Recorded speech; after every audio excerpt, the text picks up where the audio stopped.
Hey everyone, welcome back to Harshman education. बच्चों, आप लोगों की काफ़ी डिमांड्स आ रही थी चैप्टर 14 की, तो मैं लेके आ गया हूँ आज चैप्टर 14। हम इसमें बेसिक से लेके पूरा जो भी क्वेश्चंस हैं उन सब को समझेंगे ठीक से। इसके अलावा कुछ सॉल्व करने के हम सीक्रेट बताएंगे आपको कि क्वेश्चंस को कैसे सॉल्व करते हैं, है ना, और कैसे आपको ये कभी नहीं भूले, है ना, इस चीज़ का हम ध्यान रखेंगे। ठीक है, तो आइए शुरू करते हैं। एंगल एंगल होता क्या है? देखिए, एंगल शुरू हो इससे पहले हम लोग थोड़ा सा कुछ पिछली बातों को रिवाइज कर लेते हैं। पिछली बातें कौन सी? लाइन किसको कहते हैं, लाइन सेगमेंट क्या होती हैं और रे क्या होती हैं, ये चीज़ हम लोग जानेंगे। तो थोड़ा सा बस 1 मिनट लगेगा। देखिए, लाइन कहलाती है जिसका हमें ना तो स्टार्ट पॉइंट पता हो ना ही एंड पॉइंट पता हो। मीन्स जो चलती जाती है, ना तो स्टार्ट कहाँ से शुरू हुई है ना ये पता हो, ना ये पता हो कि कहाँ ख़त्म होगी, है ना, तो उसको हम लोग लाइन कहते हैं, पहली चीज़, है ना। दूसरी चीज़ लाइन सेगमेंट कहलाती है। लाइन सेगमेंट, लाइन सेगमेंट या रेखाखंड, ये क्या होती है? लाइन सेगमेंट होती है एक लाइन को जब हम काट देते हैं तो लाइन सेगमेंट कहलाता है। जैसे इसको अगर मैं कट कर दूं यहाँ से और ये लिख दूं ए बी, इसका हमें लाइन सेगमेंट की क्या खासियत होती है?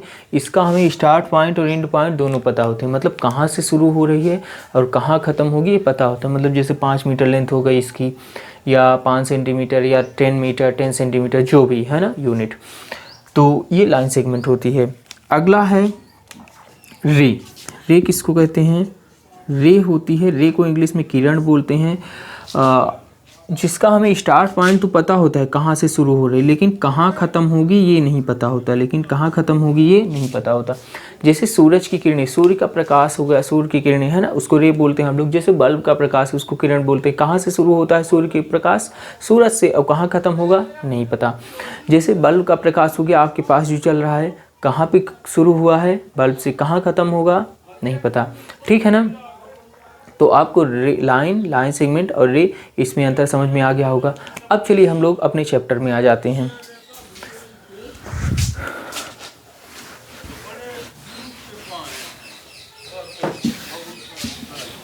देखिए, जो एंगल्स, हमारे चैप्टर का क्या नाम है? एंगल्स मतलब कोण। कोण कहलाते क्या हैं? मान लीजिए दो रे जहाँ पे मीट कर रही हैं, ये यहाँ पे मीट कर रही हैं ना, ये 2 रेज हैं, ठीक है ना।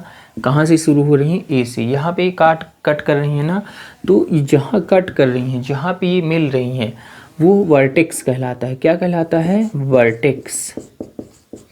जहाँ पे रे हमारी मिल रही हैं वो क्या कहलाएगा? वर्टेक्स कहलाता है। ये क्या हो गया? वर्टेक्स। ठीक है ना। अब देखिए, अब इसके बीच में ये कहलाता है कॉर्नर, कोना। जैसे हम लोग कहते हैं ना वो कोना, है ना, कॉर्नर। तो ये जहाँ पे मिल रही, जो कॉर्नर बन रहा है, ये कितना फैला हुआ है, यही जो बताता है ये क्या होता है? एंगल कहलाता है। क्या बताता है? मतलब कितने डिग्री फैला हुआ है, ये एंगल से हमें पता चलेगा, है ना। तो ये एंगल कहलाता है। ये जो कॉर्नर हो गया ये क्या कहलाता है? एंगल, है ना। ये क्या कहलाएगा? एंगल। एक चीज़ और समझिए, एंगल जो वर्ड है ये एंगुलस से बना है। किससे बना है? एंगुलस, है ना। और एंगुलस का मतलब ही होता है कॉर्नर। क्या मतलब होता है? कॉर्नर। कॉर्नर मतलब कोना। ठीक है ना। अब देखिए, ये बात हुई। मान लीजिए एक ट्रायंगल है। क्या है? एक ट्रायंगल है। अब अगर इसमें मैं बोलूँ कितने वर्टेक्स और कितने एंगल हैं, तो आप लोग कैसे बताएंगे? देखिए, यहाँ पे जहाँ पे दो लाइंस कह लीजिए, या 2 लाइन सेगमेंट या रेस, जहाँ पे 2 लाइन मिल रही हैं तो उसको हम कहते हैं वर्टेक्स। क्या कहते हैं? वर्टेक्स। ये भी एक वर्टेक्स हो गया, ये भी एक वर्टेक्स। मतलब इसमें कितने वर्टेक्स हैं? 3 वर्टेक्स हैं। कितने वर्टेक्स हैं? 3 वर्टेक्स हैं। और एंगल कितने हैं? जहाँ पे 2 लाइन्स मिलेंगी वहाँ एक कॉर्नर बनेगा, तो ये एंगल हो गया एक, ये दूसरा एंगल, ये तीसरा एंगल। मतलब कितने एंगल हैं इसमें? 3 एंगल हैं और 3 वर्टेक्स हैं, 3 एंगल हैं और 3 वर्टिसेस हैं, ठीक है ना। अब देखिए जो एंगल होते हैं कई प्रकार के होते हैं, एंगल को हम कई प्रकार से डिवाइड करते हैं, ठीक। अब हम उनके टाइप्स पढ़ते हैं, समझते हैं, ठीक। एक चीज़ और, अगर ये टाइप्स आप समझ गए तो हमेशा के लिए आपसे बनने लगेगा, है ना। तो बहुत सारी ऐसी अच्छी अच्छी चीज़ें हैं, कुछ सीक्रेट्स हैं, है ना, जिनसे आप आसानी से सीख सकते हैं, ठीक है। देखिए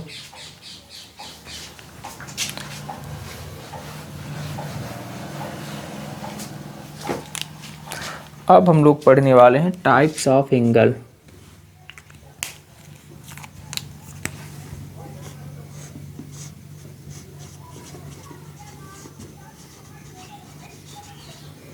टाइप्स ऑफ एंगल, ठीक, कितने प्रकार के होते हैं। इसमें से जितनी हमारी बुक में है उन प्रकारों की चर्चा कर रहे हैं, प्रकार और भी हो सकते हैं ना, जो आपकी बुक्स में है सिर्फ हम उतने ही चर्चा करेंगे, कुछ एक दो एक्स्ट्रा भी ले सकते हैं। जैसे एक्यूट एंगल पहला टाइप हो गया, दूसरा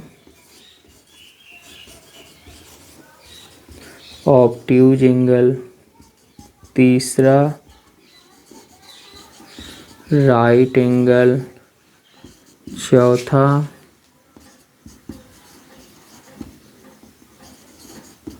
स्ट्रेट एंगल, पाँचवा 5th नंबर हो जाएगा कंप्लीट एंगल, 6th नंबर हमारा हो जाएगा रिफ्लेक्स एंगल। अभी हम लोग इतने एंगल्स की चर्चा करने वाले हैं कि एक्यूट एंगल किसको कहते हैं, ऑब्ट्यूज एंगल क्या होता है, राइट एंगल क्या होता है, रिफ्लेक्स एंगल क्या होता है, कंप्लीट एंगल क्या होता है ना। इन सभी एंगल्स के बारे में हम लोग चर्चा करेंगे, ठीक। तो देखिए जो सबसे पहले हम लोग एक्यूट एंगल की चर्चा करते हैं, ठीक।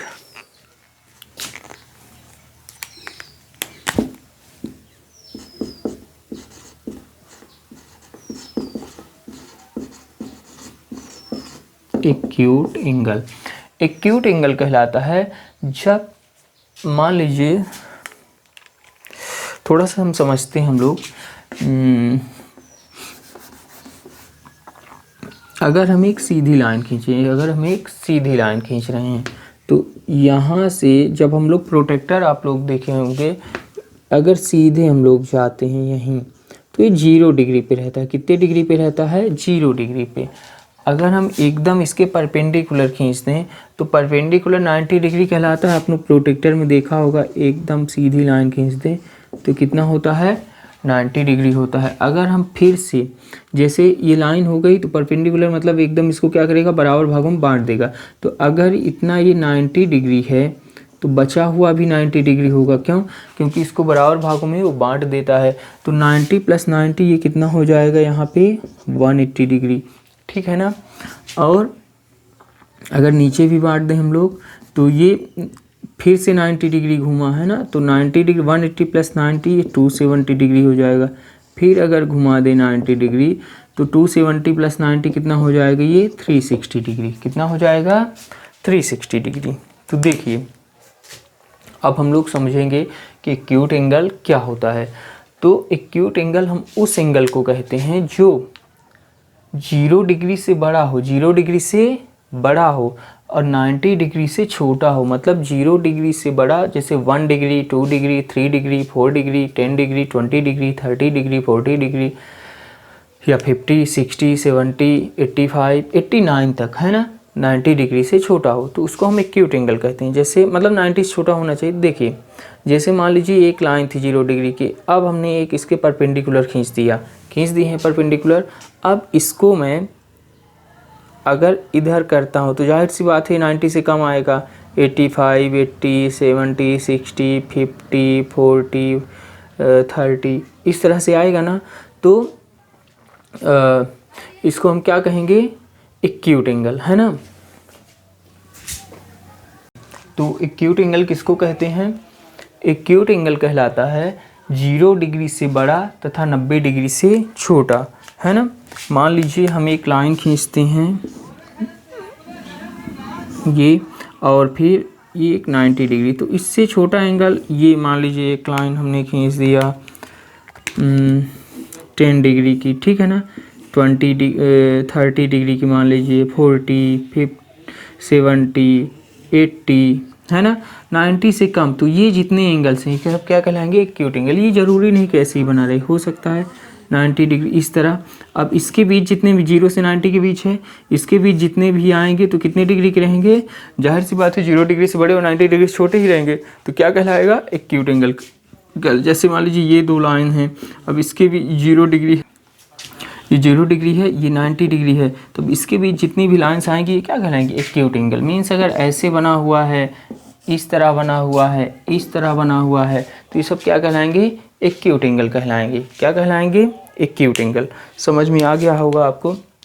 मतलब आप लोग लिख लेंगे एक्यूट एंगल में, क्या लिख देंगे आप लोग, एक्यूट एंगल में लिखेंगे कि 0 degree less than theta less than 90 degree. Means 0 degree से बड़ा और 90 डिग्री से छोटा एंगल क्या कहलाता है, acute angle. Greater than 0 degree and less than 90 degree, ठीक है ना। अब देखिए हम लोग अगला चर्चा करने वाले हैं राइट एंगल की। पहले कर लेते हैं राइट एंगल किसको कहते हैं। तो देखिए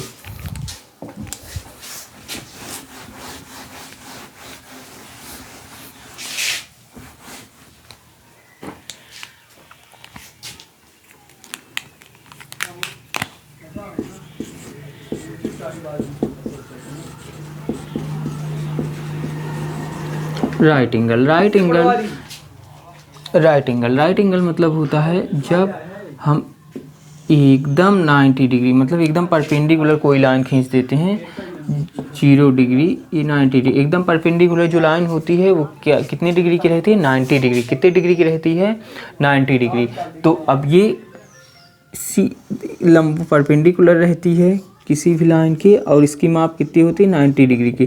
तो ये राइट एंगल कहलाता है। मतलब जब थीटा का मान, बहन थीटा भी कितने डिग्री का हो जाए, जब थीटा का मान 90 डिग्री रहे, कितना रहे, 90 डिग्री रहे, तो ये कहलाता है क्या, राइट एंगल। जैसे कि मान लीजिए ये है एक लाइन है, इसके एकदम परपेंडिकुलर लंबवत खींच दिया तो ये 90 डिग्री। अब इसको मैं ऐसे भी घुमा सकता हूँ, ऐसे भी घुमा सकता हूँ, इस तरह भी घुमा सकता हूँ, इस तरह से भी घुमा सकता हूँ, है ना। तो अगर माप इसकी 90 डिग्री है, 90 डिग्री है, तो ये कहलाएगा हमारा राइट एंगल, ठीक है ना। अब अगला हम लोग पढ़ने वाले हैं कौन सा, ऑब्ट्यूज एंगल। ऑब्ट्यूज एंगल कहलाता है, ऑब्ट्यूज एंगल क्या कहलाता है, ऑब्ट्यूज एंगल कहलाता है 90 डिग्री से बड़ा। ऑब्ट्यूज एंगल मान लीजिए एक हमने 0 डिग्री का ये एक लाइन खींची, ठीक है ना। अब अगर सीधा खींच देंगे तो ये 90 डिग्री कहलाएगा, है ना। अब एक और लाइन हम लोग खींच देते हैं एक 180 डिग्री, मतलब यहाँ से यहाँ पूरा। ऑब्ट्यूज एंगल हमारा कहलाता है 90 डिग्री से बड़ा और 180 डिग्री से अच्छे पर है ना। देखो ऑब्ट्यूज एंगल कहलाता है 90 डिग्री से बड़ा और 180 डिग्री से छोटा एंगल। मतलब कि जैसे 91 डिग्री हो गया, जैसे 91 डिग्री हो गया, है ना, या इसके बीच जितने भी आएंगे 90 से बड़े 180 डिग्री छोटे, तो ये ऑब्ट्यूज एंगल कहलाता है ना। मीन्स जब कोई, देखिए ये 90 डिग्री था, अब इसको हम थोड़ा सा बढ़ाएंगे, 90 से बड़ा होगा, 100 हुआ, 110 हुआ, 120 हुआ, 50, 40 जो भी है ना, 40, 50, 180 डिग्री से कम रहना है, 179 डिग्री। तो ये कहलाता है हमारा ऑब्ट्यूज एंगल। क्या कहलाता है, ऑब्ट्यूज, मतलब कुल मिला के 180 से कम होना चाहिए, चाहे पॉइंट में ही कम रहे, है ना। तो ये ऑब्ट्यूज एंगल कहलाता है। मतलब इसके अगर चित्र बनेंगे तो कैसे बनेंगे, फिगर इस तरह से, जाहिर सी बात है 90 एकदम सीधे सीधे होता परपेंडिकुलर, तो अब इस तरफ है मतलब 90 से बड़ा ही होगा, या फिर ऐसे बन सकता है इसका, इस तरह से, है ना। तो ये ऑब्ट्यूज एंगल कहलाता है। मतलब आप लिख देंगे क्या, आप लोग लिख देंगे 90 degree less than theta less than 180 degree, मतलब 90 डिग्री से बड़ा 180 डिग्री से छोटा एंगल क्या कहलाता है, ऑब्ट्यूज एंगल कहलाता है। ठीक, तो ये 3 एंगल्स हम लोग पढ़ लिए। अब अगला है स्ट्रेट एंगल। स्ट्रेट एंगल कहलाता है, स्ट्रेट मतलब सीधा, है ना। आप लोग वैसे भी स्ट्रेट का मीन्स जानते हैं, स्ट्रेट मतलब सीधा, मतलब जब एक 0 डिग्री रहे, अगर हम एक सीधा खींचेंगे तो 90 डिग्री कहलाएगा ना, फिर अगर खींच दें तो 180 डिग्री हो जाएगा। ये सीधी स्ट्रेट लाइन हो गई कि नहीं हो गई? ये देखिए स्ट्रेट लाइन हो गई, तो ये 90 था प्लस 90, तो ये कितना हो जाएगा 180 डिग्री। मीन्स एक सीधी लाइन कितने डिग्री की होती है? 180 डिग्री की। अगर इसको हम देखेंगे तो कितने डिग्री की हो जाएगी? 180। ऐसे सीधी लाइन है, अगर हम यहाँ पे एंगल देखें तो ये कितना होगा? 180 डिग्री की। ठीक है ना। अब देखिए स्ट्रेट एंगल हुआ, मतलब जब थीटा का मान कितना रहे, जब कोण हमारा कितना रहे, जब थीटा इक्वल टू कितना रहे 180 डिग्री, तो क्या कहलाता है वो? Straight angle. क्या कहलाता है?